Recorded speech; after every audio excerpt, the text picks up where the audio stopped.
After how the Chapter 3 finale live event went, a lot of the Fortnite community has been talking about how Epic should approach these live events moving forward, especially because we may get the one at the end of this season. We're going to talk about everything when it comes to watching Fortnite live events, but I want to say before we get into it, hello everybody and welcome back to the video. If you are new here, my name is Kyle. I am your guy with too many YouTube channels. Let's talk about Fortnite live events. So this tweet went viral from Fitzy here, only watchable events or interactive events, and this is a big thing that people have been talking about. But what was more interesting about this was the replies to it. Let's get into the replies here. Okay, so the first one, and this is the ones that were most liked, okay? I'll give my thoughts and opinions on the live event and what I prefer afterwards, but this is what the people had to say and what got the most likes.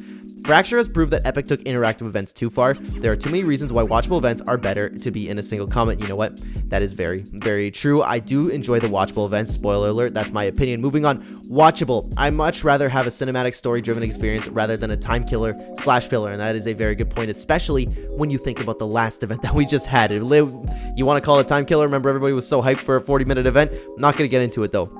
Next up, a mix. Collision, Skyfire, and the End 2 are perfect examples of events with stunning scenes to sit back and watch, mixed with action-packed interactive moments. I appreciate that they tried something new with Fracture, but it was too interactive. Never again, please. You know what? I can agree with that. I appreciate that Epic Games tried to give us more interactivity, and you know what? It could have ended up being a good thing, but I agree, it did end up going too far.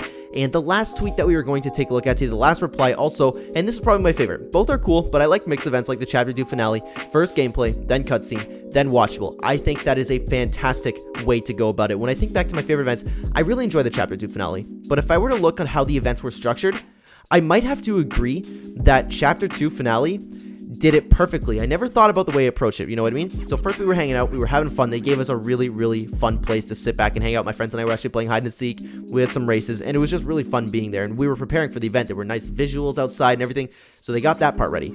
This event that we just had, we were sitting looking at a television. So it's not nearly the same. So that is even what they left out.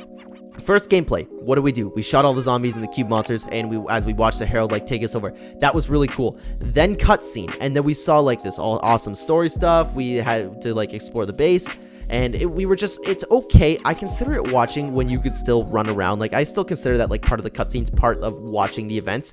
And then just flat out watchable, where we were watching the island flip and watching the beautiful cinematics. I really agree with that tweet in the sense that the structure for that live event is perfect. I think that's the perfect way to do it. But again, I want to know what you guys think in the comments, because I want to extend this discussion, because I found the Fitzy tweet and it was absolutely fantastic. I really enjoyed listening to everybody's replies. If I think back to my favorite events, it was Chapter 1, The End, but that's mostly for nostalgic purposes, and that's also because like the music and everything and the production of it was just absolutely fantastic. But another thing that I really liked was Operation Skyfire. That had a fantastic mix of just hanging out and just like watching the event. We were watching the event, but we were also moving around. We were exploring the area. We were exploring the mothership. It wasn't like we were doing anything. It was like we were walking through, what do you call it? It's like one of those things that like the Believe It or Not museums, where you're just like walking through, enjoying the visuals, you know what I mean? Just sitting on a moving treadmill or at an aquarium. I don't know if like that's just a Toronto thing, or it probably isn't, but in Toronto we have like these aquariums where we just stand on a moving like escalator, and it just brings us through the whole aquarium. So I feel like that's what it's kind of like, and I feel like that is okay for interactivity instead of just sitting there and having absolutely no control. Because something I did enjoy is Operation Skyfire is walking around and looking at everything. I wanted to explore the mothership, yet the event was still going on and I could turn and watch whatever I wanted. I liked that, and I think that is the best way to approach these events.